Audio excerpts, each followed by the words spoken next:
Hello বন্ধুরা, welcome back to my channel and good morning. কেমন আছেন আপনারা? আশা করি ভালো আছেন, আর আমিও বেশ ভালোই আছি। ওই যে সর্দি কাশির জন্য শরীরটা একটু খারাপ আছে, বাস এরকমই কিন্তু ভালো আছি। তো অনেক দিন পর আবার একটা ব্লগ নিয়ে চলে এসেছি। কিছুদিন ধরে ব্লগ দিতে পারিনি, কিছু বাড়ির সমস্যা ছিল, সেই জন্য আমি ব্লগ দিতে পারিনি। সেই সমস্যাটা আপনাদের সাথে শেয়ার করতে পারলাম না। আর এই মাচিস নিয়ে ঘুরে বেড়াচ্ছে। রাখো রাখো, মাচিস বাচ্চাদের জন্য খারাপ হয়। রেখে দাও রেখে দাও। তো না চল।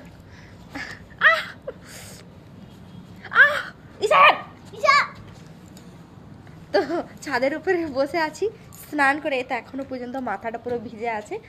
আর চলে এসেছি ছাদের উপরে আজ নাস্তা করতে। দেখো আমি নাস্তাতে কি কি করে। তো গাইস, এখানে আছে রুটি, দুটো রুটি নিয়েছিলাম। আর এটা হলো আলু শিমের তরকারি, যেটা সকালের নাস্তা ছিল। আর একটু এখানে চা নিয়েছিলাম। সাদে আছে এখনই মা কিন্তু খাবার খাচ্ছে। সাদে সাদে বলেছে সাদে তারপর তারপর আমার মা আমার মাছিতে আছে বলেছি সকালে রুটি খাবে? মা ওটা করবি না আমাকে।